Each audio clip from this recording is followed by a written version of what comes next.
Hey, hello everyone. So, Hello, Harrods and Piggy. welcome to Singapore Lepak session. So, a bit of introduction. What Singapore Lepak session literally means is relaxed discussion or a gathering. So, it's just everyone's talking on whatever's happening under the sun. So, as for Harrods, right now, I can see there's actually trying to build a talent claw. Yeah, okay, my camera's not pointed towards my table now, but yeah, I'm building a talent call. Keyword trying to. Yeah, I'll just adjust my angle and see whether it works. I'm retarded. Alright, does it show? Yeah.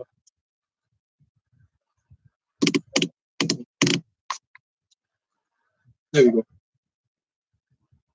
Yeah, I can see on my table right now, I have a talent core ready. Everything's printed, most of the parts are printed, so all I gotta do is put it together. Yeah. Did you get anything from your side? My side is just me flexing on you with my team gear, I guess. So I think one of the biggest thing that people have been wondering about nowadays is the links. So it's this Yeah, I can show the links first. cluster itself. You can see the camera. So a lot of people have been asking how this thing works, but and how we managed to get it so fast before it's even released. It's basically 9 of us in Singapore actually took up almost half of what Orion Blaster actually released public first.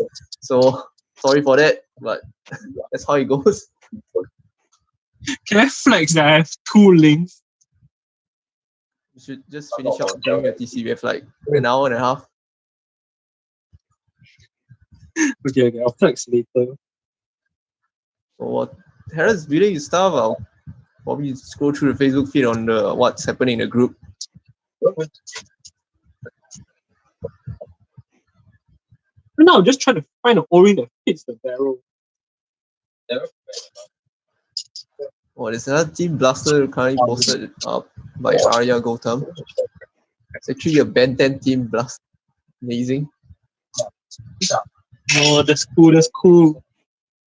My childhood. Okay, this one is spam by one of our local players, I think. Yeah, it's Joseph. This one is spam.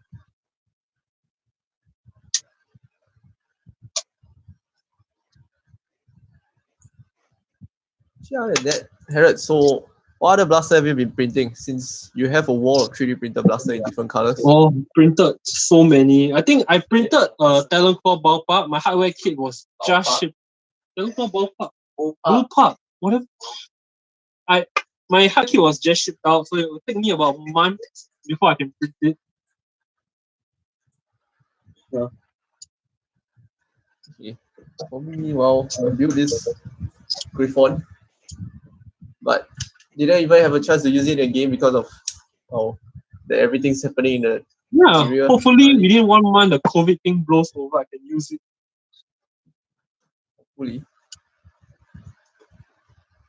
I'm sure it'll be fine. So another thing about both of us that Harrods is the captain of a Nerf team in Singapore. We have a lot of those. We have Division X, we have GBI, we have Hack EXE, all this. So Harrods is the captain of Era 404 or E404. So he actually has a bunch of his underlings under him hosting games for him as well. Underlings. My underlings are sitting right behind me now. Yeah, currently I think he's having a mod party or something with some of them. So as for me, I'm Piggy from Nerf Singapore. So what I do is I host games locally. So it ranges from low to high FPS, sometimes even booking paintball fields for hosting games. So I try to keep things in order in the group as a community person. How should I put it? An admin. Yeah.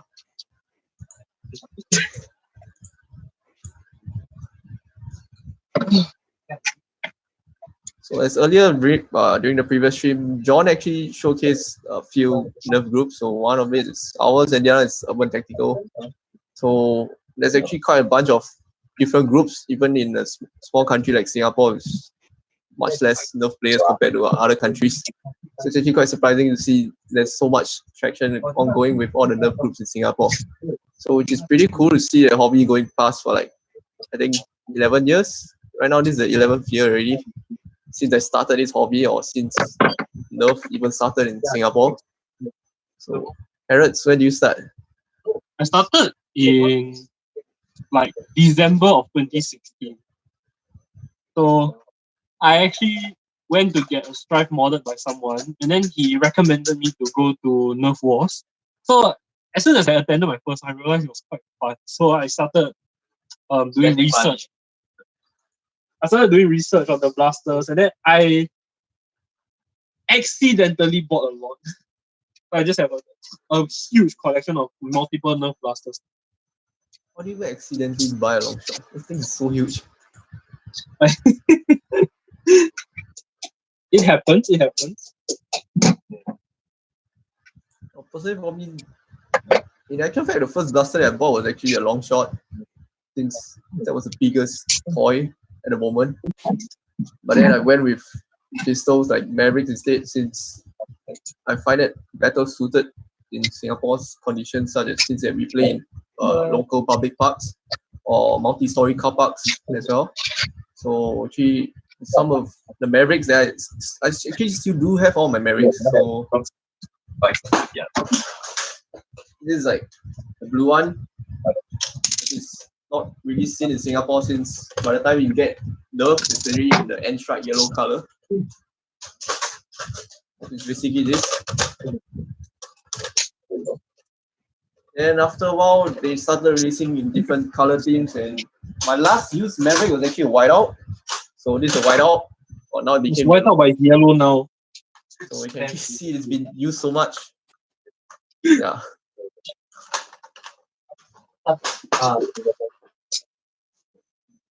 So after years of using just pure Mavericks, I had to stop because Elite came out. So everyone started transitioning to all the Elite Retaliators, Rampage, everything. So pretty much in the whole, the Nerf scene in Singapore actually evolved by a bit, thanks to Hasbro, which is quite funny, since they actually made something good in the past compared to now with all the Elite, all the Ultra darts and stuff.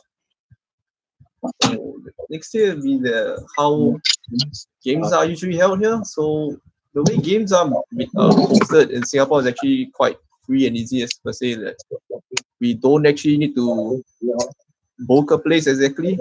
We pretty much just ask if anyone wants to come down and have a game on the weekend, and everyone just agrees. Then everyone just appear in the park and just play. So it's actually quite an amazing thing to do. Like we treat it as like actually playing at a playground or something, since public parks is public, so anyone can just come down and fly a kite, play a ball or anything. So I'm not sure about how it's being done in overseas, but in Singapore, that's how it's usually done for hosting games. So sometimes the host may be bringing additional props to make the game much more interesting, like maybe flags, maybe a counter, maybe some even more complex stuff from Arduino or something. But majority we just make do with what we have, including the players. So other than that, the last stuff will be game rules. So most of the time, our game rules are slowly built up over the years, such as eyewear, footwear, everything. To be honest, the first Nerf game that we played, there was no ruling in the eyewear as well as footwear. So everyone pretty much appeared in slippers and anything goes actually. So over the years, accidents happen, like someone accidentally shooting someone's eyewear out, so the lens shattered and cut his eyelid, but it's fine. He only became a pirate for like 1 week or something. So we slowly have new rules up to the point where currently right now, most of the players actually do own a paintball mask for safety reason, because nobody likes getting shot in the face. Well, for me, I personally own still wearing an eye pro, because I just tell them just don't try not to get shot in the face. Just say no to the dart. Just say no to a dart. They are legally not allowed to hit you if you say no. This is also another thing is the modding scene in Singapore. It's actually quite interesting to see that the first time that I started in the hobby itself, which is like 2009.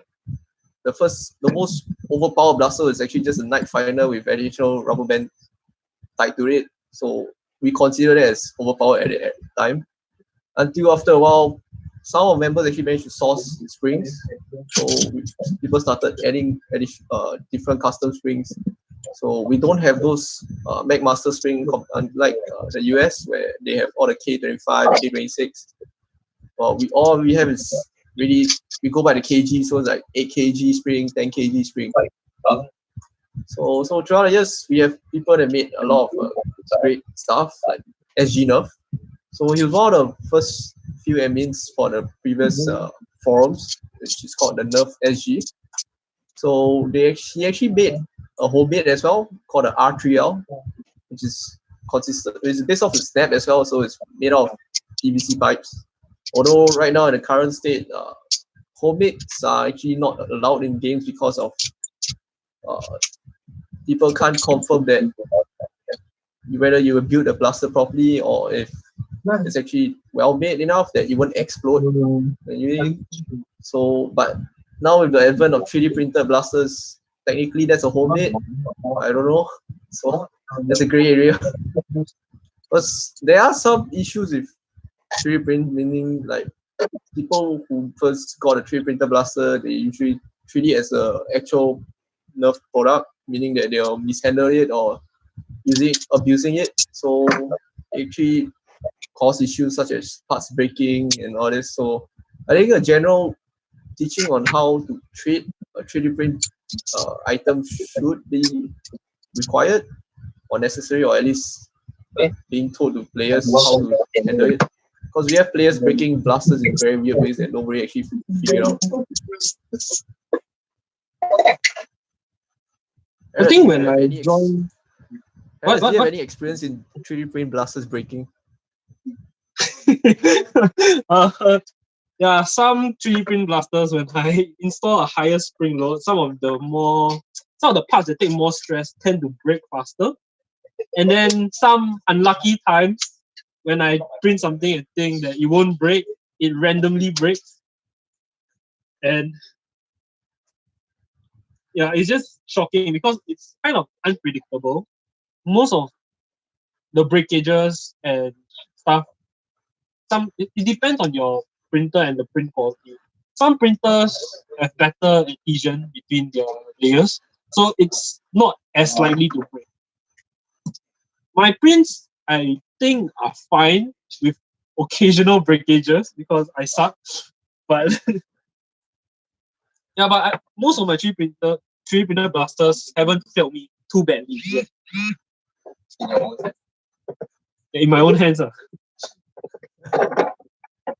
Speaking about that, first we started out way before we even have 3D printing. That it's the current thing right now. We had the first few of the companies that actually started out with Nerf products in Singapore, such as Explorer and Piggy. So for those that do not know what Explorer is, let me pull out the website of theirs.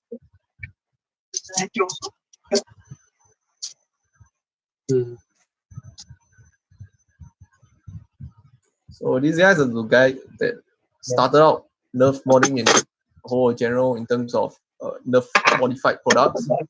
So Explorer is actually one of actually I think it is the first company to actually produce custom modified parts for blasters and drop-in kits, especially. I think their most famous pieces are actually the shotgun grip. I think everyone likes it too much. Oh yeah, when I first joined, I didn't know what Explorer was. All I knew was their shotgun grips were really comfy. And after that, there actually is another company that's built in counter to Explorer because some of them actually thought the price wasn't fair. So the other companies actually Puggy. So I think some of the guys might remember this. So this is actually a Puggy Mac. So the Puggy Mac is actually a or not really say a copy, but a replicate of what Explorers sell last time, because Stefan Macs weren't a thing, not like now where you have katanas, you have talent, etc. So in the back in the days, how people get a Stefan clip is actually they just modify a normal Nerf clip with a brass pipe going through in the middle, so the darts will fall back. So when Explorer came out with the X clips, they were costing like Singapore $50 for a 12 dart clip. So Puggy came about and they decided to sell a 12 dart clip as well for $5 Sing, which is 10 times cheaper. Pretty much you can just buy and throw it at people, I guess. That's what's happening. So from there on, more and more companies started appearing. So it's actually quite cool to see that Singapore actually somewhat kickstarted the whole thing, I guess. Can we talk about the STEM starting in Singapore too? Or something? No, STEM is like a recent thing, like so far ahead. There's still like a few more companies to go. So other than Puggy Explorer, we actually have like people such as Zinc. He actually made he actually went to find out how to create metal bolt sleds. So metal bolt sled, like in the past, like I'm talking about like 2009 or 2010, that's like a rare thing compared to now where you can see workers selling them for like cheap. As compared to last time, it's like 100 Sing for a bolt sled. So it's quite amazing how price has gone down over the years. So after that, people started having more interest in actually modifying them. So later on, Jet X appeared. So they have a collab with Explorer. So that's why you get an X Zeus. So even though everyone knows what X Zeus, Jet X is known for, but some of their stuff is actually pretty decent. Like for example, the recent one that came out is CDS. So some of the guys actually bought it. I think Harrods, you own one, right?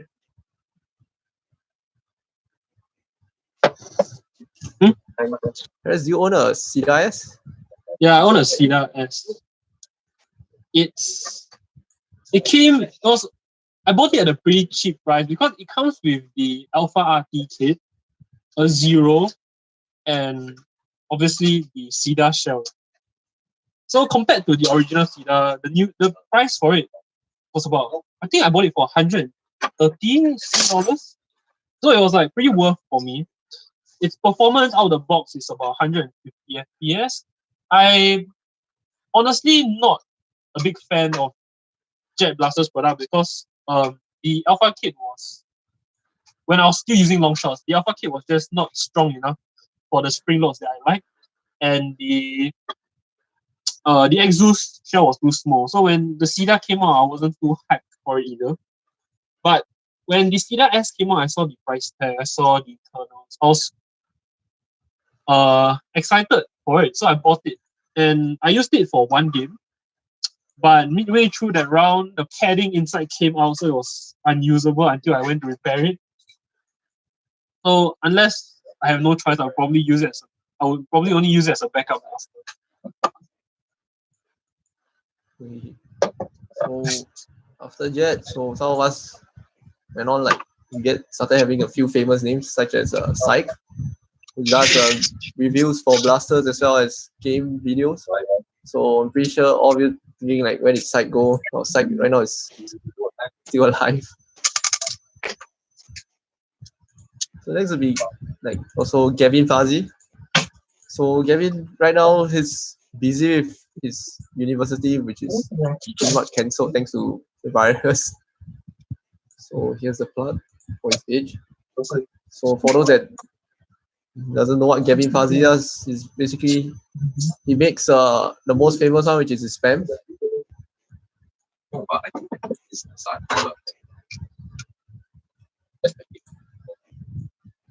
Gavin spam, famous worldwide. Yeah, so this is pretty much. Let's show them the one that Joseph is making now. Let's wait about Piggy to scroll Facebook. this is basically the spam right now one of the local players are actually trying to make. So you can see all the different internal parts that are being laid out. So this is one of the few stuff that Singaporeans are actually known for, surprisingly. Although we are quite a small country, we're able to create a lot of cool things.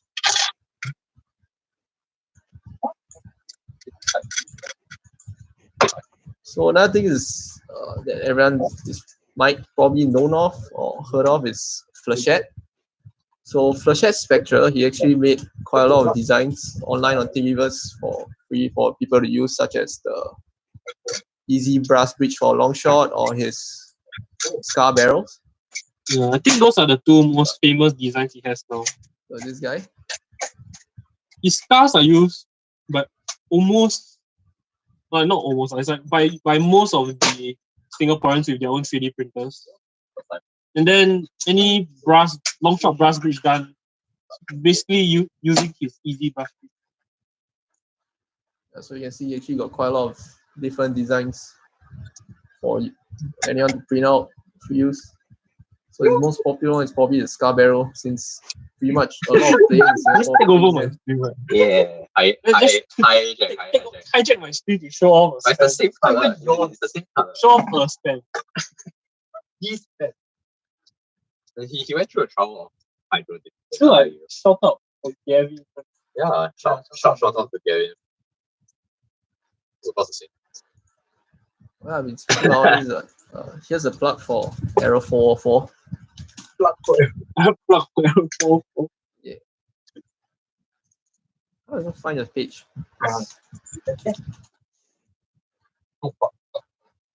Just go to the Instagram page.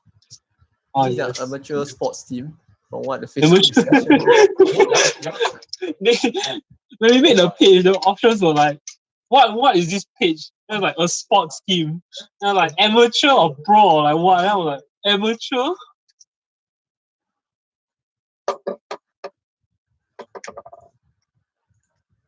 You plug Jin Sheng's YouTube channel. These are some of our more popular things that you see in Singapore. It's quite common to see. So in the past, everyone probably known Singapore for long shots, since everyone uses long shot in the past, pretty much. Even from all the videos you see online, from Quick Flag to all the game videos that might be posted by site. So recently, I think for the past 2 years, everyone started transitioning to 3D printer blaster. So you got I was using long shots Silent Claw at the start of 2019. Yeah, but I think it's more of a mix of a long shot and Exus. Yeah, it was that era, and then after that, it was Caliburns and Talon Claws with the occasional Chimera. Yeah, then we have the advent of flywheels when it first came out. Initially, Springers pretty much owned the entire battlefield, since long shot, easily just throw in a 14 kg spring or remove the AR and put in a brass bridge. You can just get a simple 100 plus feet of range. Speaking of range, that's how we use to classify game rules or max performance. We go by how far your blaster can shoot. We didn't actually use FPS. So only recently we decided everyone started using or owning chronographs. So we started to change to. I think chronographs came in earlier than the FPS rules. Yeah, it came in very, very long ago. It's just that not everyone owns it, and everyone just pretty much go with range in terms of game rules. I think at one point, Error 404, like me and Duncan had a talk session with, I can't remember who, but we were discussing about the implementation of FPS rules for games instead of the spring weights.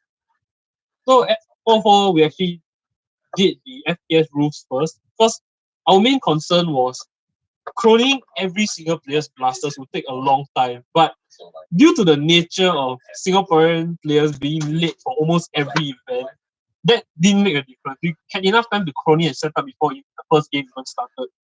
And there was no disruptions. So from then on, we started implementing the FPS rules. In Singapore, at least. I know that the US side, they run by 130, 150, 180, 200. So currently right now, our game field is mostly either 130, 150, 200, 250, or 300. So these are some of the tiers of games that we have in Singapore. So obviously, the higher the FPS, the lesser place that we can actually play. So since we do not want to accidentally shoot any civilians, which is the worst thing that can happen. But obviously, there's been quite a bit of talking amongst everyone, like saying that if players are wearing paintball masks in public, then it's not really safe for civilians. They are walking past also. Like it's kind of scary seeing people wearing paintball masks in the middle of a park or nowhere. But I think personally for me, I don't really mind it since people really don't like getting shot in the face. I don't think anyone wants to get shot in the face in the first place.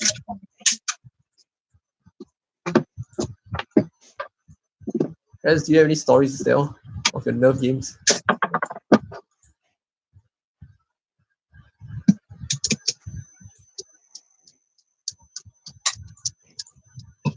So I'm like zoning out, trying to build this TC. How far are you in already? What steps are you at? Oh, I finished the front half. I finished the lower. I'm doing the rear half now. So I'm just screwing the last few nuts before test fitting everything. It's like one of the more popular topics in Singapore is actually the legality of 3D printed plasters. Since nobody really knows what's going on, since it's very gray area in terms of what classified as a homemade gun. Since for us, we try to keep everything as colorful as possible. As you see in my background with all the blaster that I have, I try to keep it as bright and colorful as possible. So everyone pretty much has a fixed rule saying that no realistic looking blasters are allowed in games, irregardless. So we pretty much have that kept down. So we haven't actually have any issues if any police decided to pop up during some of our games. So it's actually pretty good and assuring, I guess. Site just calling me out in the chat for not going out. Okay, I'll pay attention more. Make Test Better asked who designed the katana. From my knowledge, I think it was Chris Kataya. I think it's him. I mean, Jalex hired Chris Kataya to come to Singapore. Kataya was the original product designer. I think the katana idea came out from his cut down Piggy. Because originally when I went to games and saw him while he was still living in Singapore, he had cut down Piggy to fit his Sharpfire, his modded Sharpfire. So,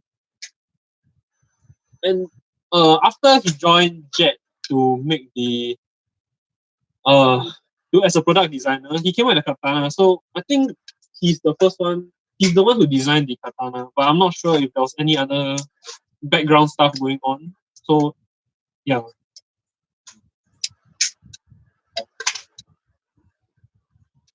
Yeah, other than Jet, we have another company also which is the most talked about. Like whenever anyone mentions it, there'll be a fight or something. It's the SAB.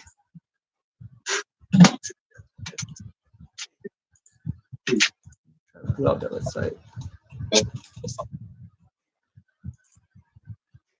So this is one thing that's some of the Singapore players who pretty much know of.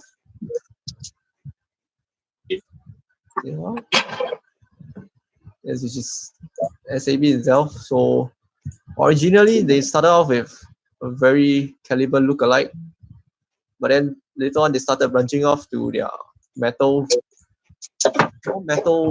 design versions. Yeah.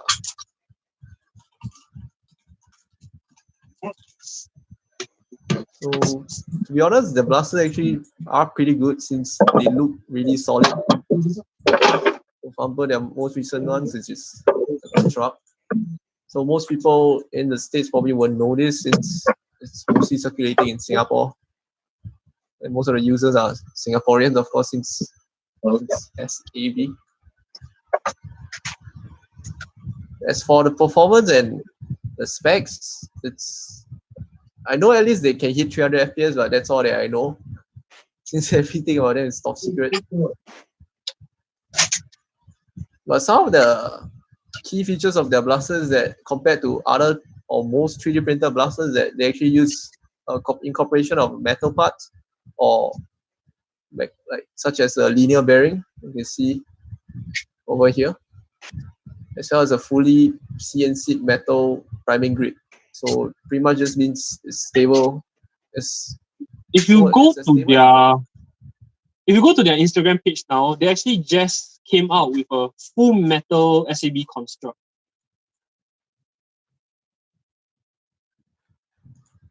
Yeah, pretty much this. The blue and silver. If you take a close look, it's actually everything is metal. They replaced the printer parts with metal, and to my knowledge, they cost upwards of about 1K Sing dollars to build. It's quite comparable to Explorer full metal blaster, I guess. So it's quite a decent price or a standard price. So in comparison to this, let me check if it's still up in the listing.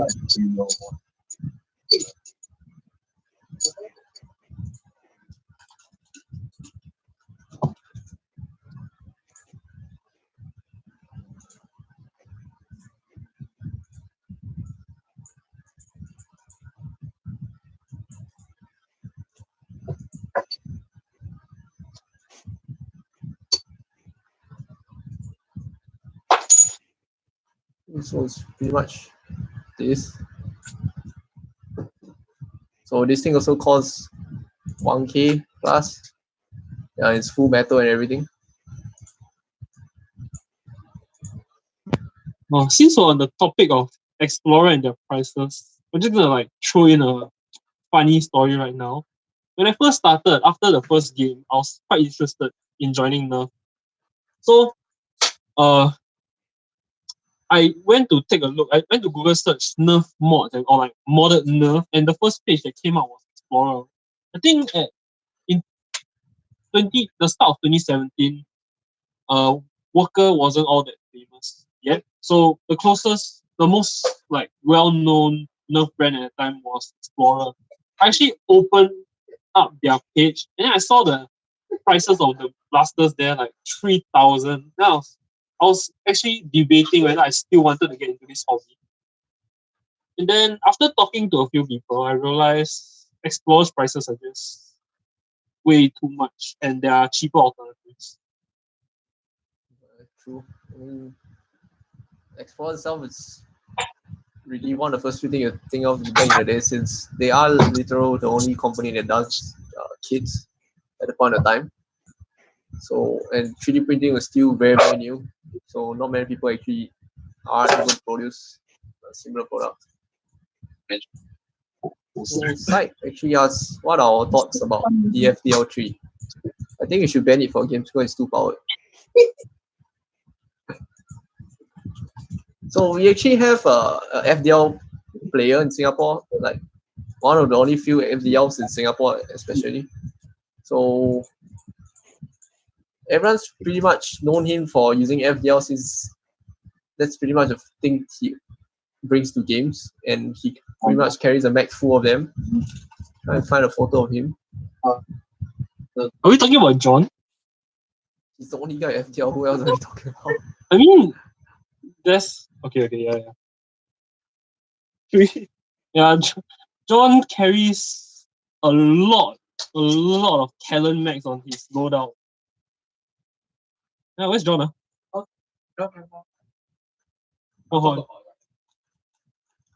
let's guess appearance him on the stream. It's Singapore Lepak session. Yeah. Yeah. Okay, so we have John on stream here. He's the famous FDL player in Singapore. I guess you can ask him anything you want right now. Yeah, sure. Pretty much the only. John, you want to explain how your FDL3 is so far compared to some of the blaster that you tried? You should. How does the FDL, in your opinion, compare to other blasters that you use? Compared to the reliability, so far it's okay. People that know me, they know I drag the FPL too much. Talking trees, still shit, and everything is still surviving. It's okay. The build quality is okay. I mean, yeah. Reliability wise, depending on your wallet, lor. Yeah. You're willing to spend like, how much do I spend per game? Like $60, $70 worth of darts. $70 Yeah, per per game. Wow, yeah. So much. Yeah, really. Yeah, I use around 1,000 darts per 3-hour game. Yeah, That's a per lot 3-hour of game. money. That's just me. But I don't know about you because there's just very little FDL users in The Singapore. Red Power Rangers, John. Yep. FDL, John. So this guy in the middle, that's him. So pretty much one of the few only Yeah, FPL players that I've seen the in blaster games. is a dart post itself. I just like how much, like 14 darts a second. Yeah. So usually I just for example, if I saw Joseph, right, I just auto Joseph. You just photo anyone you can. Yeah. So I mean they're back now. If you want to buy one, you can ask them though. Or shameless plug. Yeah, sorry, shameless marketing. Yeah, that's So about it. That's basically, about it. FDL's back in production. So if anyone wants to, you can actually go to their Yeah, Facebook just page head over their and order page, one. then join their waiting list. No? Then other than that, yeah, anything else you can ask me about FPL. I'm happy to help. How much did it cost you to ship the FDL in Singapore? It costs around SGD, I'll say 580 to 600, I think, including shipping for the short nose and auto tail. Wow. Yeah. So currently, what they have now, right? They don't have the 40 dart one, so they're only building the full length and short nose, I think. Yeah. Yeah, it's quite cheap. Harrods, do you plan to buy one or build one? I mean, the blaster itself is cheap. It's the dart that's the expensive one. Yeah, the amount of dart. Only, Yeah. I don't think even I can say $600 is cheap. Your wall Because says the- otherwise though. Shush. We do not talk about that. Because of the nature of the crush, right? It's a high crush, so I think 40% of your dart will decay at the end of the day. So yeah, look, dart economy not there for this blaster. Basically in Singapore, the most used dart is actually the ACC V2, the orange foam and red handsome body. While flyers can only use Worker Gen 3s. If I can use Gen 2, I will use Gen 2, man. It's like how much? Gen 2 is $35 for 1,000, is it? $35 for 1,000 compared to 6. It's about like for every 400 worker darts you buy, it's 1,000 ACC darts. Yeah. Yep. So some of us actually went ahead and decided to print like custom ACC darts. So this is like one of them that I have. Okay, boomer darts. I don't know. Oh yeah, I have some. I picked up some from the game, just randomly appearing. You have to make some of them to go along with the team. Yeah. Oh, I feel like I got like good. Can show a good up close video of it. The words may have faded. The words definitely faded. Yeah, this is the best one I can find. Let's see. There's a sweet legging. Okay.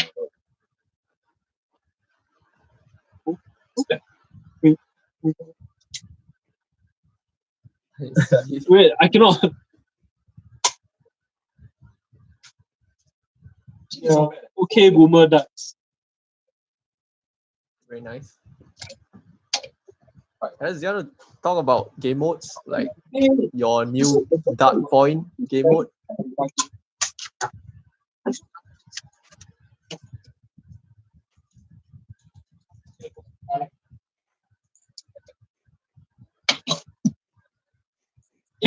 Error for hand-eye coordination not found. You try to find your rules for the dart point game mode that you had, or at least how it looks like. Which one? The Active SV one? Yep, the one that you all created. So The thing is, in the Active SG event page. Yeah, it's like the event page for that specific game. So this is the layout of this new game mode. Or Shit, did I ignore you? I just really can't hear at this point. It's a bit soft for me.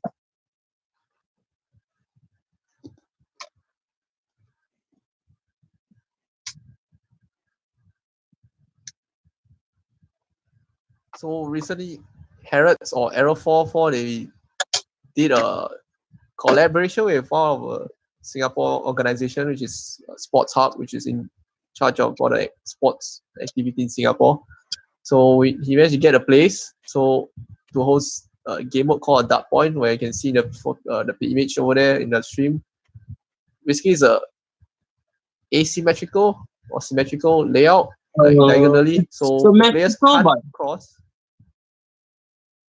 Right, do you want me to explain? Or should I get Duncan to explain? Yeah, I think you should get your vice captain to talk. Yeah, I get my vice captain to explain. Come, Duncan, come. The Singapore Lepak session really Lepak. Right, you take over. Right. So this Say about your game mode. The game mode was called chair. Okay. The game mode was called Dark Point. It's it's a 5v5. So there are two main objectives to this game. The primary objective is to tag out every single player on the opposing team. I think each team, to make it more public friendly, each team has 5 respawns, which means 10 lives in total. They start out with 5 and they have 5 respawns after the match begins.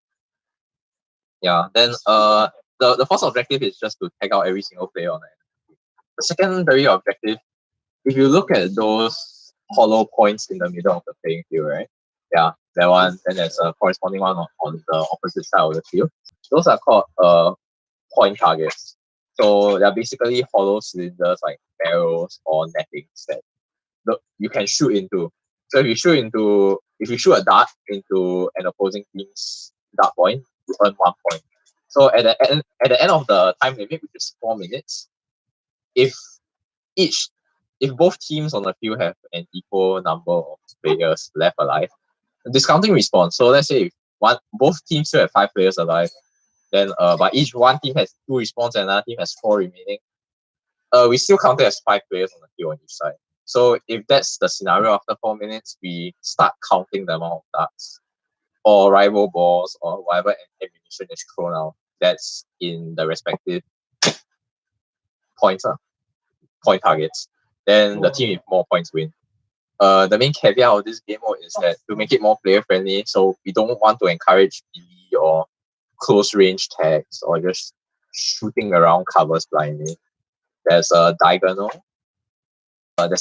line down the middle of the playing field. I think last time we played it, we demarked it with the warning tape. Okay, thank you.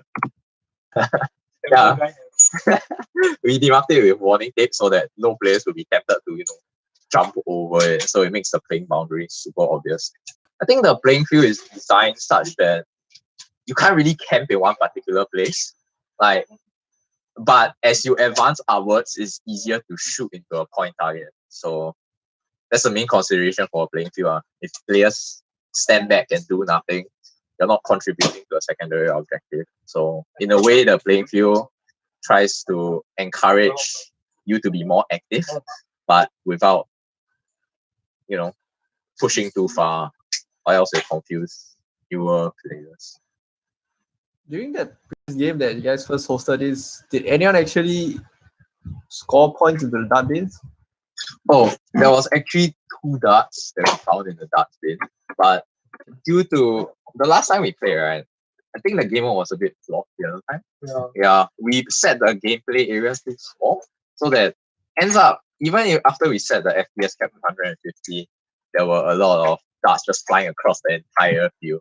Because we based this field around a netball court, right? A netball court with its outer bounders included. So in the end, a lot of players could just snipe each other from across the map at their spawn point. As well as the last time we played, our covers were limited as to what we had. So a lot of the covers were extremely short, like knee-height short. So a lot of players had to Yeah. And so basically, it didn't feel like there were that many covers on the field. So in the end, the games were really short. Like, I don't think any of them hit the 4-minute mark. It just ends up with teams being tagged out because it was a firefight from one end of the field to another. So a few improvements have to be made. A larger playing field, more covers with a greater amount of covers with greater height so people can hide around them easier, behind them easier. So turn around to look at them. Oh yeah, TDM with maximum five respawns. But the first time we played it, the secondary objective was really never put into place. Everyone was just killing everyone within the 5 minutes. Okay. Yeah, everyone just bum rush. Nemesis OP in that point is It's like if your accuracy is really good, yeah, it's okay. yeah. I mean, if you can spam and if the game, because the game's at that point, thanks for the picture. That was a playing field. It was a bit. It doesn't look small, but it was too small. It doesn't look Really? small, but it's too small. It's too small. Like I thought it was large enough. Legit.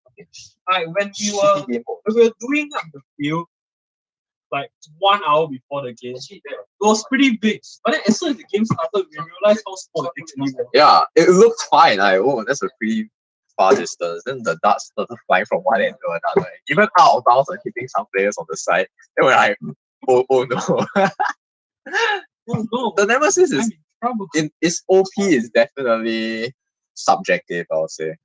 Because it doesn't really have accuracy at long range. So the way we designed it, right, 4 minutes. 4 minutes is very easy to run out of 200 rounds in 4 minutes. But unfortunately, due to the constrictions we had that day in terms of game area and cover, right, games just ended in 2 minutes. Then Nemesis definitely had enough. Oh yeah, that's the Nemesis guy. He spent so much in the 2 minutes. Yeah. He rained 200 rounds in 2 minutes. It was so easy to do for him. I think everyone got suppressed really hard. Yeah, that was how short the cover was. It was like Yeah, I think you could do better with the bigger cover, I guess. yeah, definitely. We'll try to get at least like waist height or shoulder height covers next time. See how we have a lot of time to prepare the covers. We have a lot of time to prepare the covers. I will play now. So I actually have a One single rifle footage OP. of that event. So, but I don't think I can play videos here since it might lag the entire stream. So actually, I played the event. I managed to play one round before it started raining. So I think it's decent, but I didn't even use the cover in the end. The next time I play, right, the main consideration in terms of range is that I'll angle a 150 blaster. I'll angle 150 FPS blaster 45 degrees. Then I'll shoot it across the field.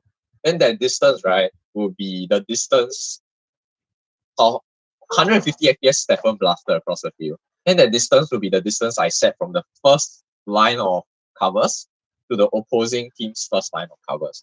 So that yeah. And that range will be definitely larger than the Nemesis effective range. So that will relegate the Nemesis or Prometheus to more of like a close range sort of blaster that you can spam, but only if you push out and not like from the other side of the field you start spamming.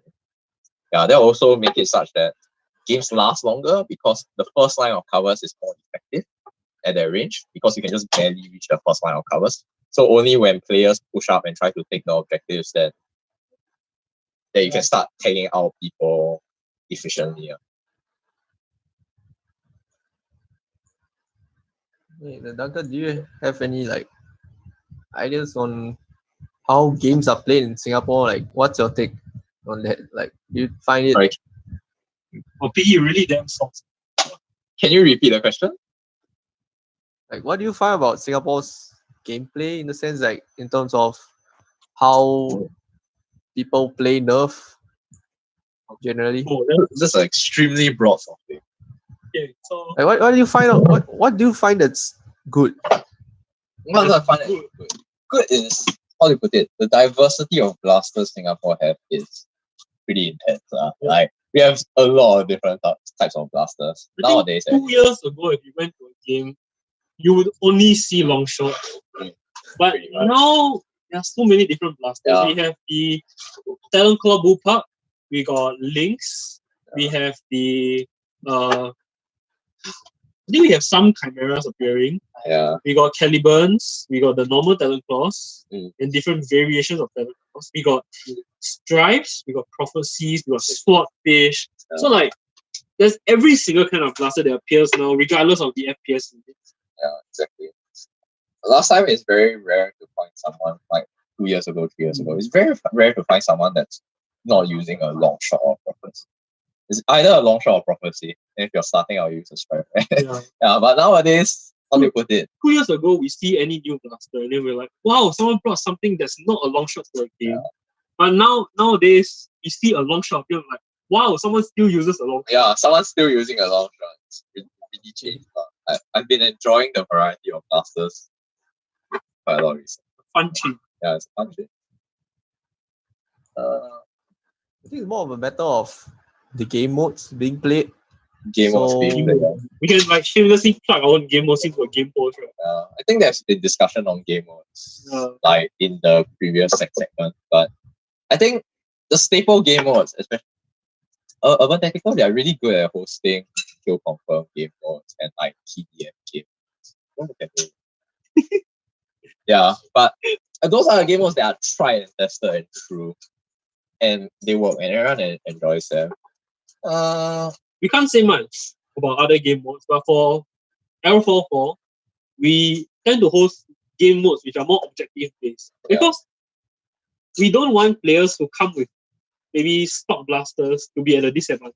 We want the winning, like the objective to be something that every player can do. If you can't tag players out, then we want you to capture the objective in exactly. one form or another. Because I think E4 tends towards low FPS games. Because I think We try to please everybody. yeah, we try to please the people who are how do you put it? Casual. Sad. Yeah, I think because Urban Tactical, they are quite good at hosting high FPS. Like people who like FPS, who likes the tactical aspect of the thing, likes to do all the strategies, go to their games and they have a great time. There's nothing wrong with that. But there are just some players who like to have fun. They want to calm down, and with whatever they bring, they can have it. Some players like to meme with their blasters, like Mavericks. Not anymore. The last one died out. I wonder who. Yeah, but we try to cater to those players who like to chillax once in a while, play low FPS, and when they come, no matter what they bring, they can have a chance to play the objective. And when the objective is concerned, when the objective is the main focal point of the game compared to tagging players out, like in TDM or Kill Confirm, we have more variety. You want to give some examples? Okay. I'll read it. Hey, Pandemonium example. asks, does the So- variety of blasters make the gameplay harder to predict? Yeah, definitely. Well, actually, not really the blasters. I think what's the hardest is the players. Yeah.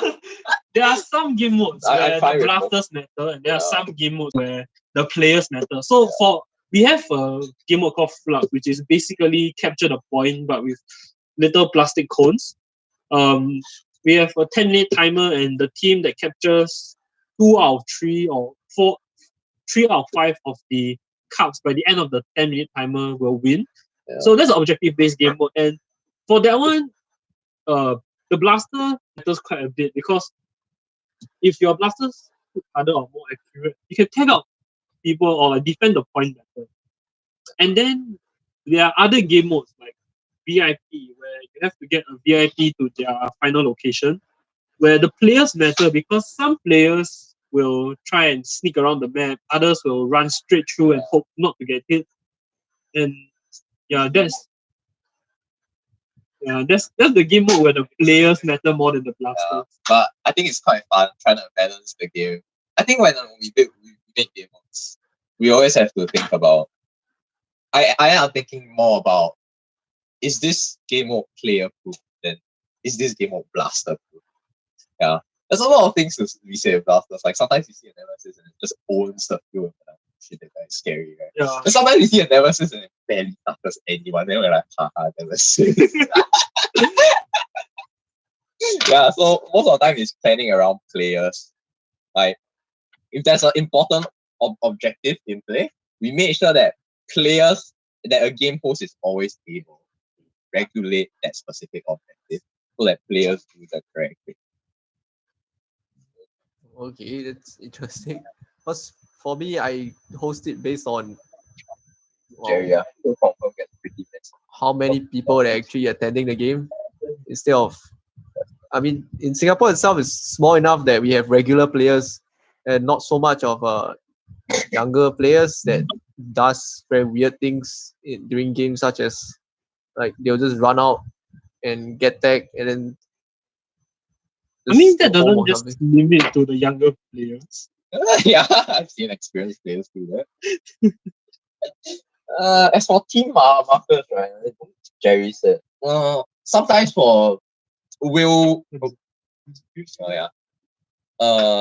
of our games don't have that too many players turn up, and not a lot of people like to flank and go behind enemy lines, especially in some of the more point-based game modes where it's very symmetrical. Just one team fighting another team. There's not many places to go around. But if there are more players, we'll try to have team markers. But it's usually just like colored duct tape. Yeah, we make players paste the duct tape on their arms. I know it's not super obvious, but it's a low budget solution, and most of the time people. I mean, you're hosting games for free. You don't exactly have to. Harrods has Yeah, the I money. think- That's a lie. I think figuring out who is on whose team is still number one problem. Get good. Sorry, that's not good advice.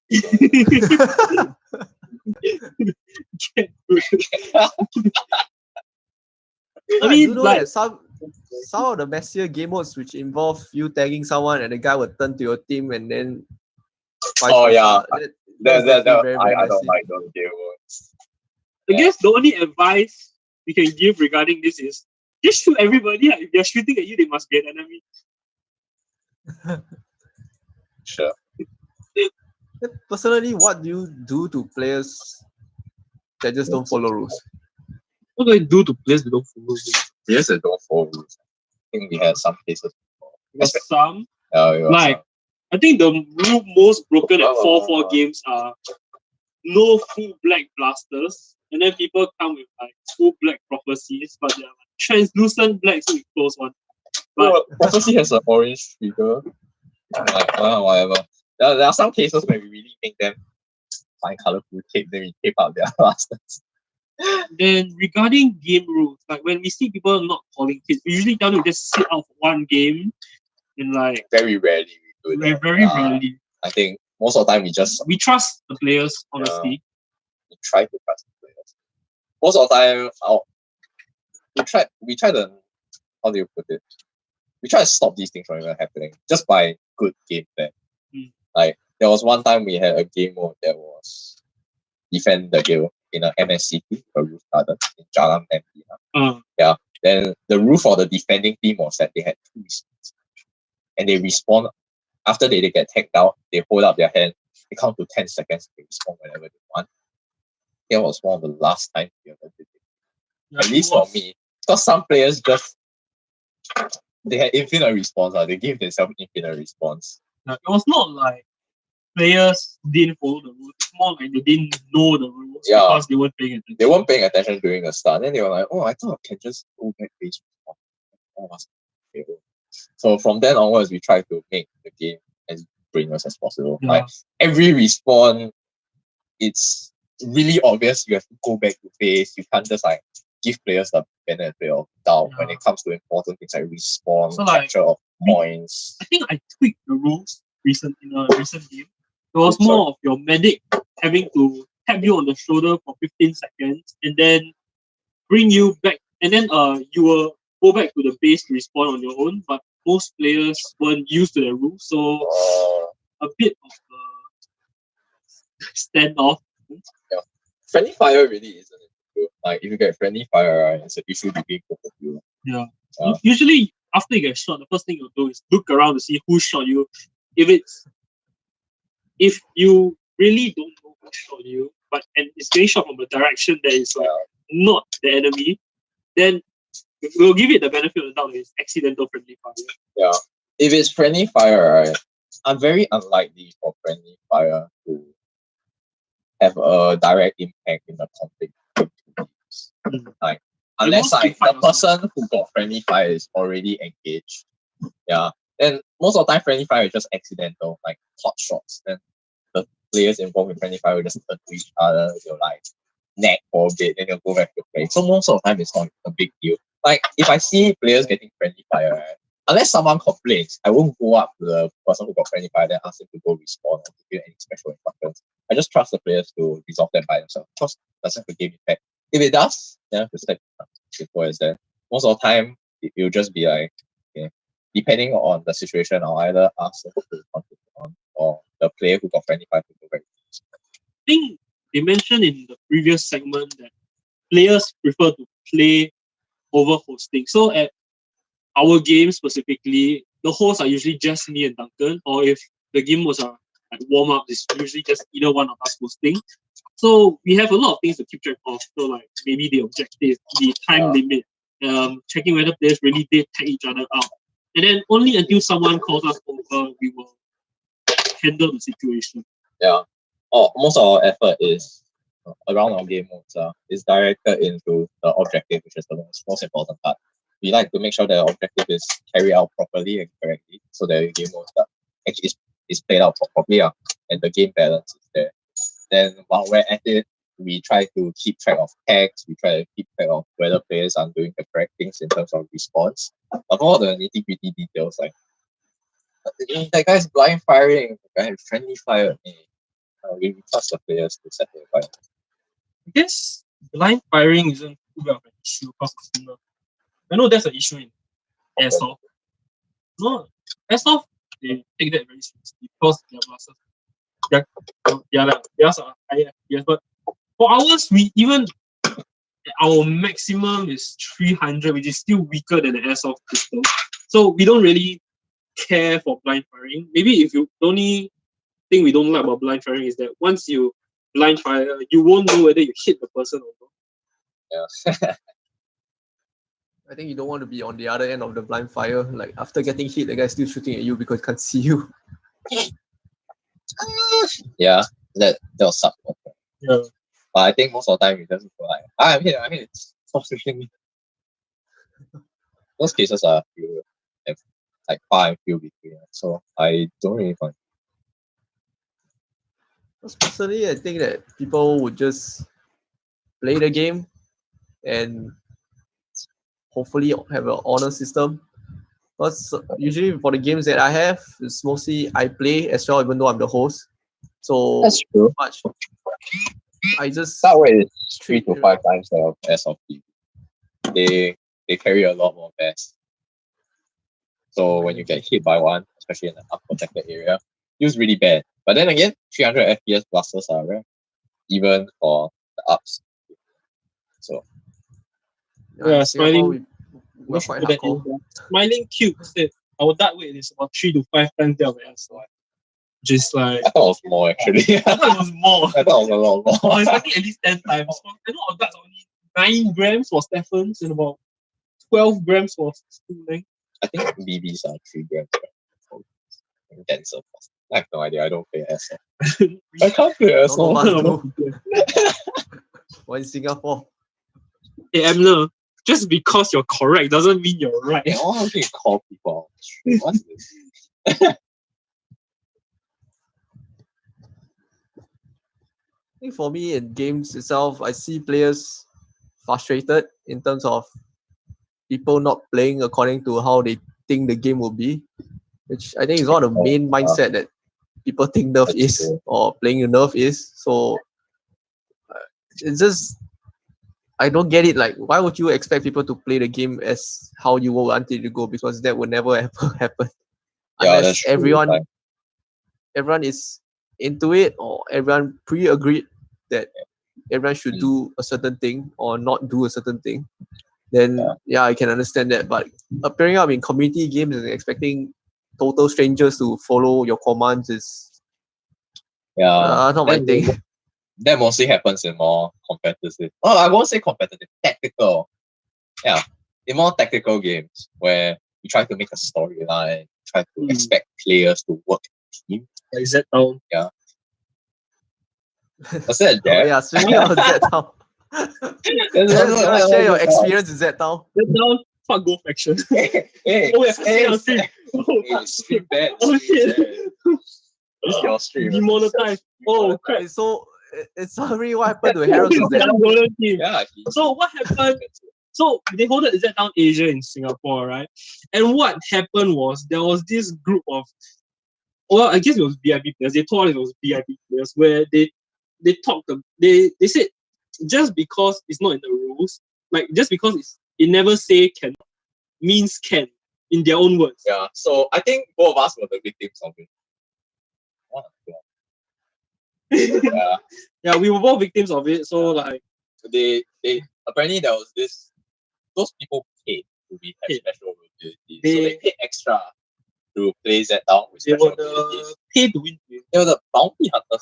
They didn't call themselves bounty hunters. It was they paid for extra life or like extra abilities. Yeah. They were bounty hunters. So when we got taken out by them, right, we were made to stand at their base. Like they capture us in their factory. Yeah, the VIP And we owners. weren't allowed to leave unless they had a deal in exchange for us.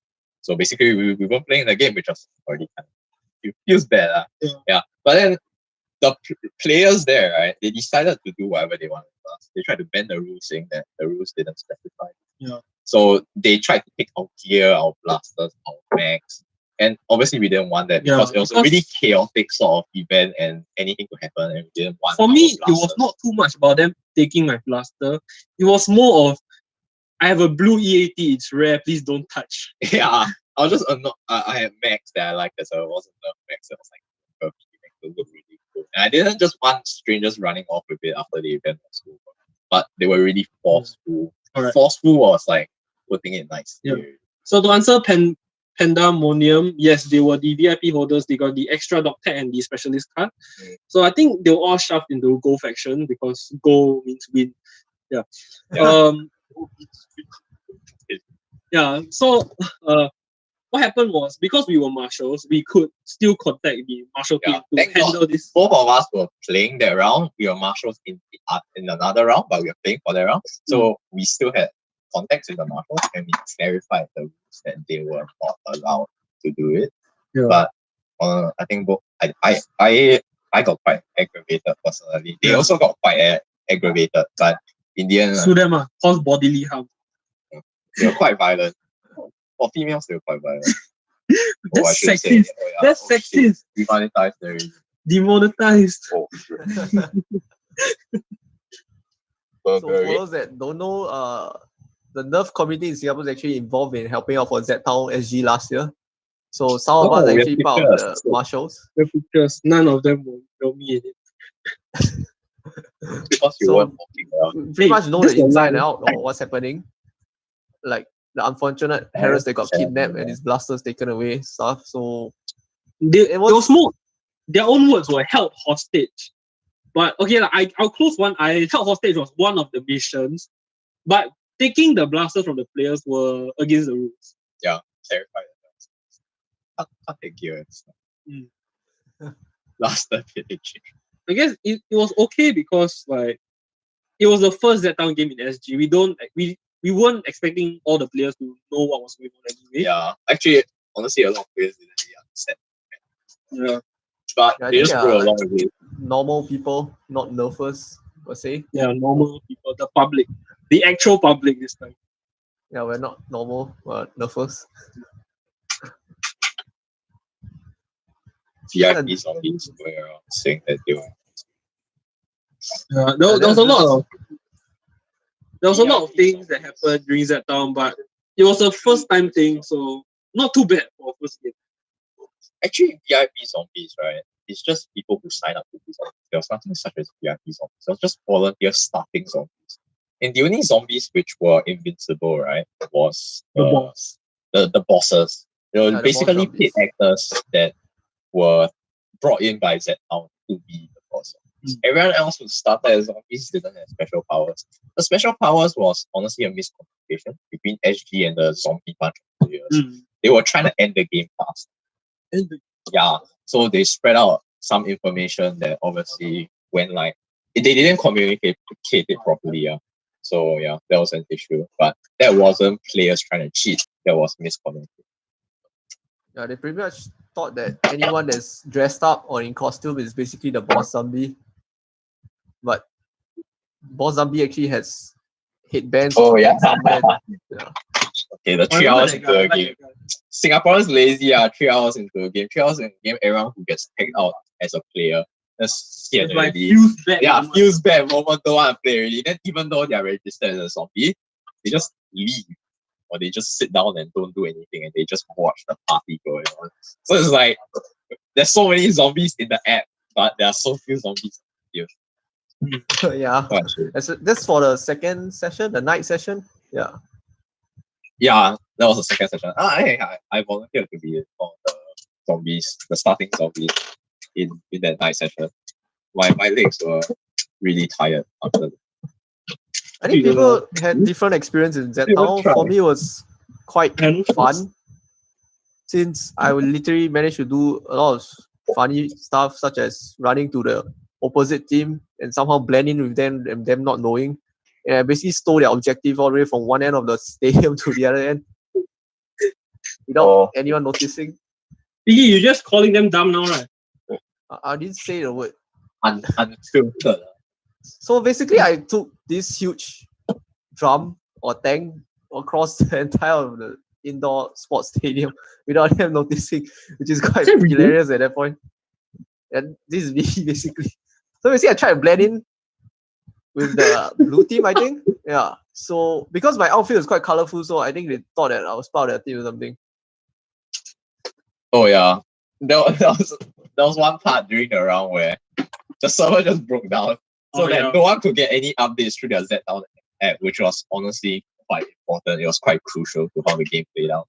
But for a good 30 minutes to an hour or so, the app was down, and nobody received any objective updates or numbers. It was really confusing. It was just a free for all at that point of time, honestly, with everyone trying to survive. Actual iron lungs. What?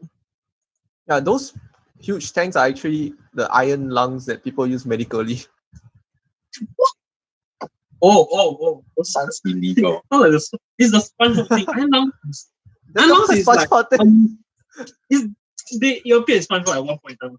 It's the thing that people. It's the big machine that helps people breathe. Yeah, basically that. Yeah. So other than playing games in Singapore, we actually do host mod parties. Like people actually do come together. Rare, but yeah, we host mod parties. Rare. Like once every few years, rare. Only ever been to one. Like private ones, yes, are more often, but public ones, not really. I do like them though. They are plenty of fun. The problem is finding locations in Singapore. I think not just finding location, finding people who wants to mod things are equally hard as well, I think. I think a lot of players want to mod things. It's like mod or like I gonna drop in my kid in the long term. You open on the shelf, drop in kit, and then done. I'm a model now. I mean, it's a form of modding. Like for a new player, that's respectable already.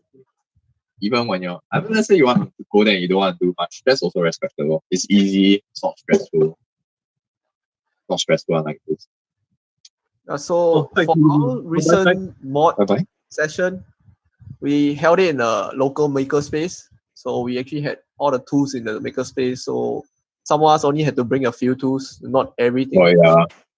So I was there. I had to bring like because in Singapore, people don't exactly own huge machines in their houses as compared to the Western side. There's no space in your house to put like a garage. Yes, garage. There's no garage. You don't have a garage. For your big tools. We really don't have space. When you live in like a it's like flat or it's like having a 3D printer in your house is already wow, you have that much space. Yeah. Imagine trying to have like a we can barely find space for like a fish tank. Yeah. But Land it's the is cool thing in scarce. Singapore, there are spaces that you can use for free, like such as this makerspace. So they actually have Hardly tools free. provided. So this one was the smaller branch. Yeah. So Knockout you can body. see there's only a few tables and chairs, but it's free for anyone to use. Pretty sad. We haven't actually tried using that place yet, but I mean we can go anytime, not now. Pretty late now. Just not now. You're right, it's a bit late to go there. Another thing is that we Also, have we got for buying blasters is we have Toys R Us. We still have them. And we Although Toys R Us are completely gone in the States. So we still do Oh, is have it? Toys R Us. Yeah, the shut down like one. Toys R Us shut down. Because they went bankrupt. Holy crap. Okay. Nobody buying toys anymore. Yeah, for you. Everyone grew up. Who still buy But- toys? What kind of adult buy toys? Oh yeah. I mean, sometimes you also have to pay for venue. Like, condominium clubhouses. I live in a condo. We have a function room, but I still got to pay to use the Yeah, function we have to room. pay to use the function room. Okay, It's damn dumb. it's like a good. Yeah, but It's like, they don't cost Granted, much, I right? paid so much to live here. I still have to pay more to use the functions here. Yeah, it's not a real iron. It just sort of looks like an iron. Like when I'm up close, I can tell it's a top. So the people who really use iron lung. I want to be a Toys R Us.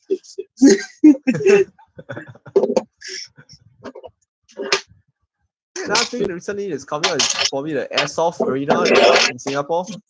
I think everyone in Singapore is especially looking forward to that since that's probably the first time you can play airsoft Yeah. legally. Ben, I mean, That's how so. dare he? Yeah, there's a location, but I don't know much about. I saw adverts of it, but I don't know anything about it. Yeah, I also only saw some advertisement of the airsoft arena that's coming out in Singapore. But I think it'd be quite cool to actually hopefully rent them for Nerf, even though that's quite counterproductive. That's your first thought? That's the first thought. Taking advantage of companies.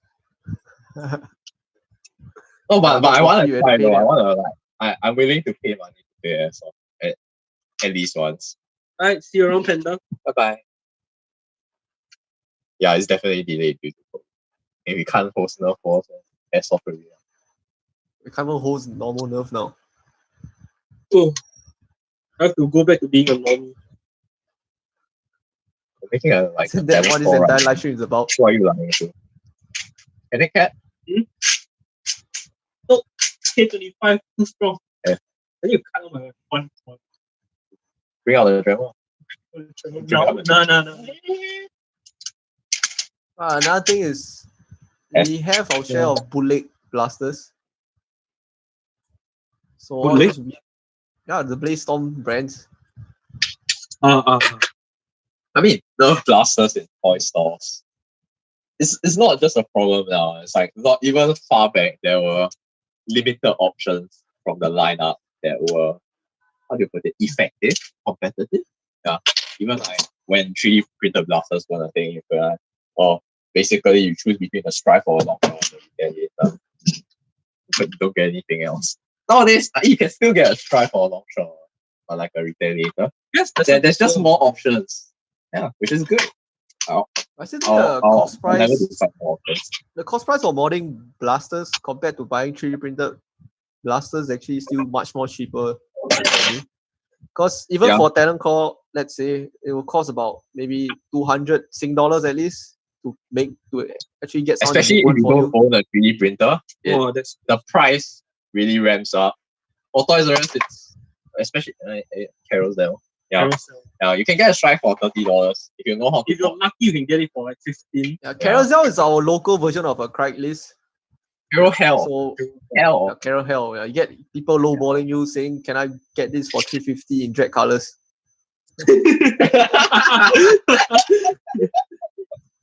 Yeah, I put out a 200 SGD post the other day. Can I buy this for 80? My goodness. I posted like spare parts of Talent Core. I'm gonna sell it for quite cheap. And then some guy asked questions, then he just asked and asked, but then he didn't buy. He just said, "I'm going to buy a 3D printer myself." Yeah. That I is think 3D fine. printing It's in the respectable. Nerf hobby in Singapore is a very big thing. I think almost everyone pretty much owns a 3D printer. Yeah, it's like you can easily name a few in every single game. So everyone just prints their own stuff now. Yeah, that's true. Especially since The from amount that of 3D recent printers 3D printing course. Yeah, it literally just shot up within these What? 2 years. You know, underestimate. Like even Duncan has to Then Joseph has 3D printer. I think Singaporeans are quite rich. tell 3D printer no. Singaporeans are Kimi Lanka only Singaporean. filthy. Oh my god, filthy rich Singaporeans. Crazy rich Asian. Oh, crazy rich Asians. Filthy rich Singaporeans. That's a parody, right there. But yeah, Another thing is, I think people might be interested is the Nerf action experience in Singapore. The one thing that nobody expect to happen. I didn't hear the question. Yeah, I didn't get it. Nerf action experience. Oh yeah. Oh. Can we say our experience with that? Oh shit! I think we have like. Have you guys went? No, you went. We took part in Yeah, like we took them. part in the discussion. They invited us for like They got like a little conference for they had a us, conference. TNT and Blacklist. I think Blacklist. Yeah, the three of us, Error 44, Blacklist, and TNT. They invited us to go down for a conference, and they wanted our opinions on how it should go. Yeah. So how was I think. Yeah. Really, I was there. They gave us free drinks. They give us $10 capital land vouchers. That was all I remember from it. Yeah, but I think it turned out very far from what we said would be popular. I think our end consensus was it would be cool. It was like arena type of like arena type facility where like there were hosts and there was like special equipment for us to play like more advanced game modes or game modes where we can control better. And then basically it will be like a laser tag corner. It'll be very interesting. But sometimes we can loan out the venues for more advanced Nerf players. Yeah, so that we can make use of those facilities as well. But obviously it turned out extremely different from what we expected. Like they just They just took all ideas and threw it on. yeah, so it didn't really turn out to be big much. So I did personally tried it in this competition thing. It's supposed to be point system, but I have no idea how that point system works. Somehow I won second. I have no idea why. Oh, Flex. Their first station is actually I think it's a 4v4 capture the flag thing. So they actually have like a bunch of flags in the middle where you need to bring them back to your base. But nobody told us that we have to put it into specific slots and not just throw it in our base. So yeah. So they had that, which is, as you can see, you're allowed to use the blaster that they provide. They also provide eyewear. Surprising thing is they also provide footwear. So they were fake Yeezys. I don't have a photo of that, but there were fake Yeezys on the floor. Fake Yeezys. So another area is a time attack. So one person run across the map in 1 minute, see how many attacks you can get, and it ends off with this lava pit where you have to jump and attack at the same time. Yeah. What? Jump and attack? That's like a jump and shoot. Like that one. Jump and shoot. Then another one is a team-based challenge of target shooting. So 2 teams run into the same arena to shoot out the color-coded targets that you have. And also the hidden rockets around the area for you to throw at the very end at a touchscreen-looking thing. Yeah, so it's pretty cool. But the problem here is my teammate kept shooting the wrong color, so we lost. The teammate Nerf? So that's all for the Nerf segment, like literally that's it. They only have that CTF, the team target shooting, and the single target time attack map, and that's it. I mean, the rest is obstacle course. I mean, the obstacle course is pretty cool, honestly. Yeah, like they had mountain climbing. They had a 3-meter drop strike for some reason. I have no idea why. That was like the worst thing that I ever said that's not even relating to nerf. This slide. It's So not you can see action experience. the guy's pretty much standing straight, but that's actually the full slide already. You just drop. It's like they just drop and scream for like 1 second. You see, when Emner says something like that, you know he secretly wants you to show the video. So they actually have 2 or 3 stories high mountain climbing. I think they didn't take photos of it. This is quite nice actually. Yeah. So yeah, they actually have like those spider net where you need to climb across. It's pretty fun and tiring. So, but Ooh. it's just nothing to do with nerf action experience. Outward bouncing. Okay. Yeah, it's pretty much like Outward Bound or some adventure camp rather than pure nerf. It's kind of disappointing that they created something big. But the good thing was they actually displayed all the blasters outside. Oh yeah, I saw pictures. It was really cool. The wall was like filled. So you can see the wall of blaster wall, but every I won't say every single blaster, but all the latest blasters are up there. So everyone's pretty much counting how much money is there. But they also have some cool merchandise like Nerf socks, Nerf wallets, Nerf shirt, Nerf bags. Yeah. Just cut down. I'm still reading a Talon Claw. No, I'm like trying to figure out what spring works. Because like the same spring that can catch in a V3 doesn't catch in a V4. Loadouts. How do I show loadouts on stream? Loadouts? Hey, Harrods, Loadouts? change right now. Change right now. No. Yeah, that's really I think there's one old picture of my loadout on my Instagram. That's about it. That's it. This guy. One of the loadout gears that I have is actually just a normal battle belt. I think mine was just like 2 Talon a max. battle belt and then like everything is like full black. And no one said anything about what you wear. That's true. Do we actually have loadout pictures? Loadout pictures. Oh, like Loadout pictures? Just show John. John, just now you show the same picture of him already. just show like Piggy's Facebook page. It just started. Let me try to find game photos. I think that'll be much more relatable. Eagle Strike Victor. What's your Facebook page? Huh? Is it Eagle Strike Victor or brokenblasters.com? Broken blasters.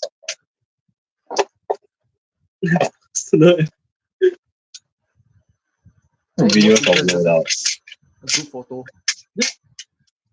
Shit. Yeah, pretty much. For the group photo alone, you can see most of us just wear long pants, a t-shirt, and then some wear tactical vests, even though in this hot weather, but most of us runs a battle belt. So that's like the Any most local shirts office rapping local groups. They join up on screen.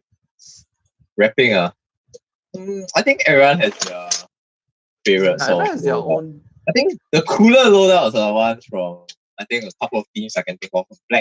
Blacklist.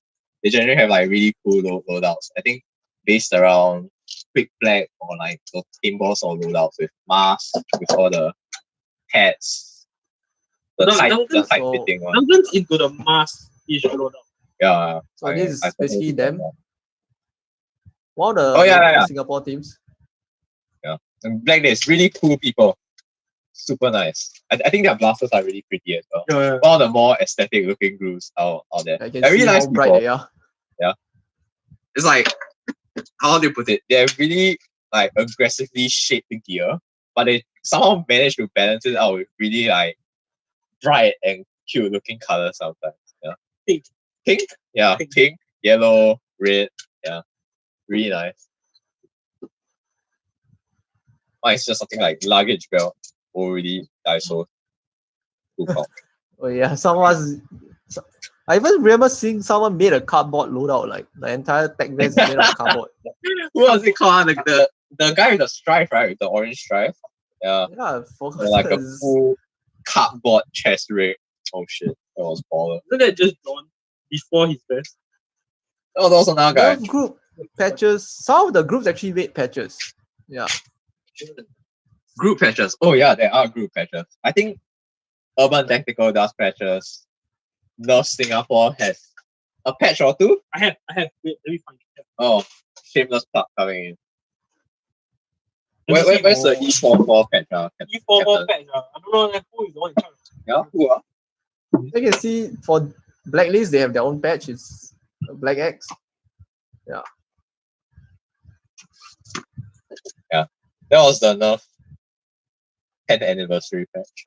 I don't know where the other one is, but Hey, I found it in my bag. Let me We go. have Take our it. own patch as well. yeah, the original patch, the 8th anniversary one. Oh yeah, Piggy showed it already. Oh. Hey, you stole my shit. It's my chat. It's my fault. I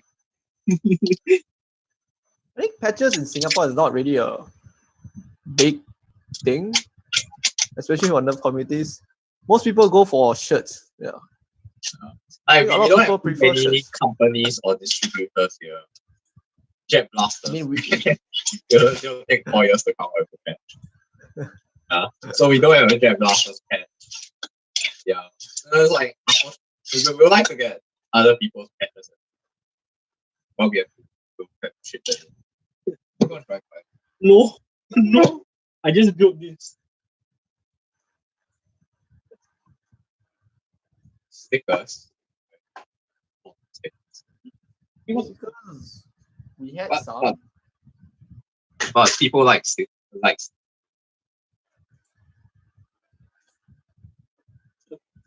You want to-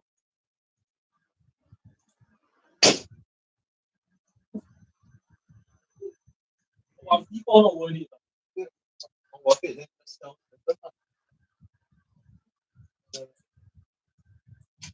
Yeah, and those Singapore also had or used to have dart tag tournaments by Hasbro themselves. shit. But was those are not like- there with the dark tech tournaments were things. I got a chair back. But those are like completely dead now. We will hold a dark tech tournament now in South Like, Rivals tournament piece has bro. Rivals will be cool. yeah, rivals. I know some of the community clubs post that for the public, but like for Nerfers alone, like, I mean rivals is cool. You provide me the balls then I'll play rivals. oh, you I- just want the I don't want to play with rivals because I don't want to buy. yeah, balls are super. Yeah, they're super expensive. Holy crap. And people keep stealing them. I People. think I still have the medal. Yeah, that was super long ago.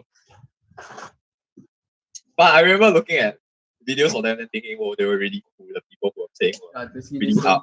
And honestly, for all the dark tech blasters back then, there was pretty intense action going on for those blasters. What, the champions or something? Oh, was he? That's quite. That's Ah, quite. here, let me try and search up that the newspaper article.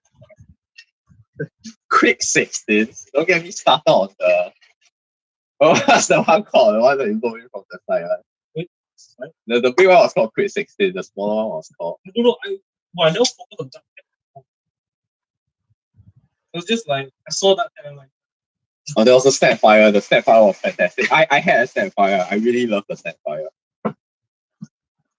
Thanks. Oh, Speed Loader 6. Yes, thank you. Speed Loader 6. This Speed Loader 6 was my second blaster. Regrets, man.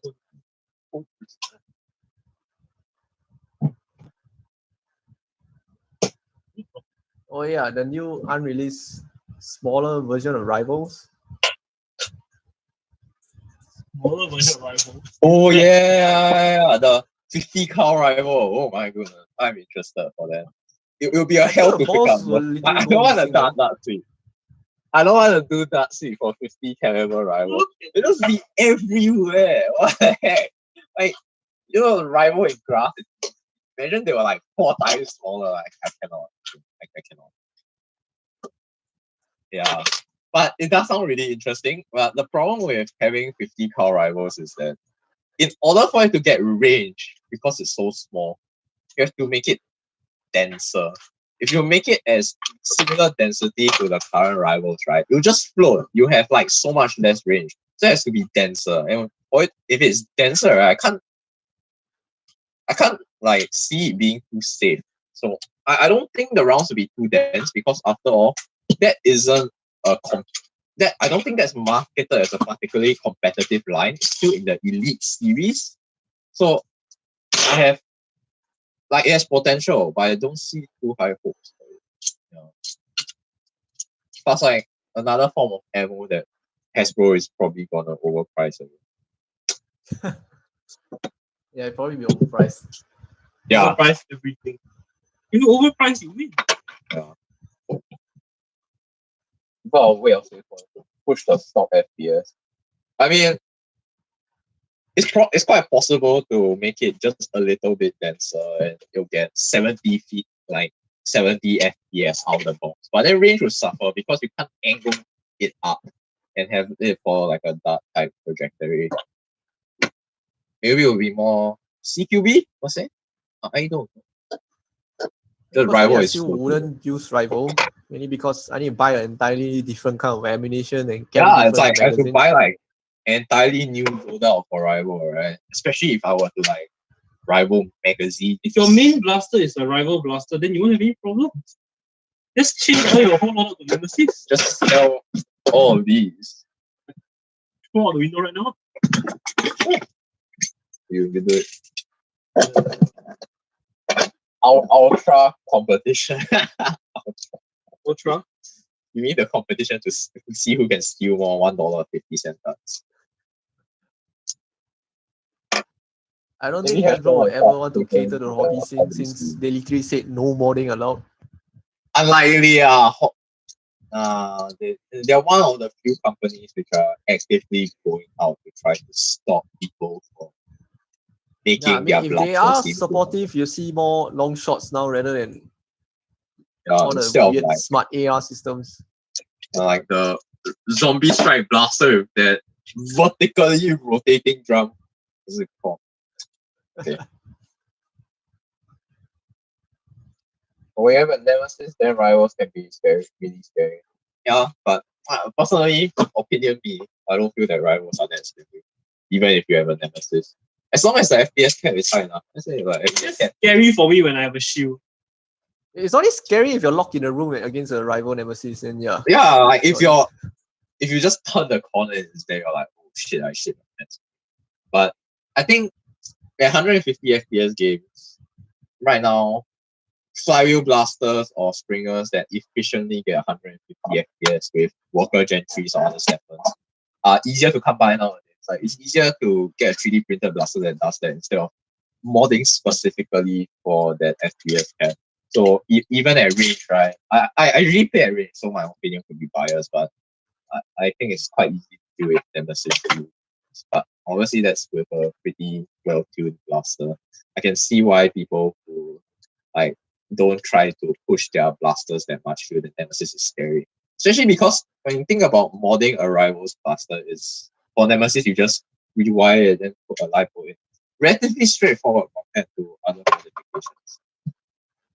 Yeah, so it's easier to get up to that tier where you can just buy rounds and spam at people. It's very cost efficient in terms of the mod, not really so in the ammo that you spend. At 20 meters, you can easily sidestep and dodge rivals. That's true. 20 meters is a rather far distance for rivals where the balls do spin from the Magnus effect. Then they start spreading out a lot because their trajectory goes haywire. So as long as you're not within their super effective range, it's quite easy to just I think rivals are scarier when the user of the rival blaster knows what they're doing. Yeah, if the user of the rival blaster is very proactive, when I see Paul with a nemesis and he just goes to close range and spray, that's scarier than John with his spring thunder. I have nothing against the spring thunder, but yeah, I think rivals depends on the user. The user has to be proactive. You can't like take a back seat in the fight. That's not how rivals work. Because even for a 300 FPS game, there are people still bring rivals to games and they are still doing pretty well. So I don't think Blaster is the one that's limiting people. It's more like people are limiting people.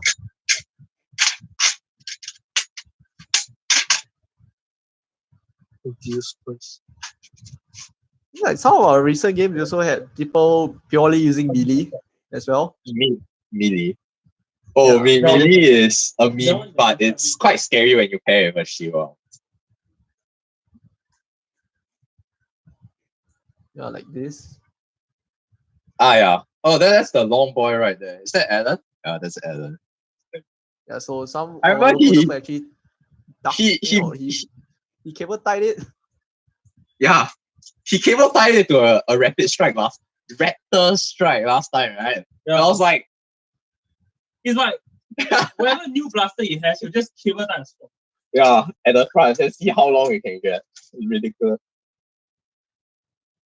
Not like, Yeah, we do melee and shield. Yeah, we Although- do allow melees and shields almost all the time, except for maybe arena style gameplay. the only time we Yeah. do not allow it is in Like close arena style competitive gameplay where shields can have a very big impact on the flow and the overall like direction of where the game is going. But for any other sort of gameplay, I think that shields are quite I acceptable. mean, I don't think anybody I have a who bunch shields are of OP these. in Singapore because everyone likes like. Oh, Alright. fantastic! okay, so Okay, so if anyone wants to look at more for Singapore stuff, check out Nerf Singapore, as well as the local different groups that Singapore has. If not, I'll Yeah. see you guys. Hopefully, we can travel out in the future to play against the rest of the world. I would like to try to play now. Also, like if I you wanted guys to go come, to End I War. want to try. Yeah. I wanted to go to End War before this shit happened, so too bad. That's a shame. Harrods, you want to wrap up your own stream? So, yeah, I might as well wrap up down for side. So I think we're done. so final shot of the talent call before we head off, and then alright, thanks for tuning in, guys. We'll see you in the next segment. See you in the next episode of Porn.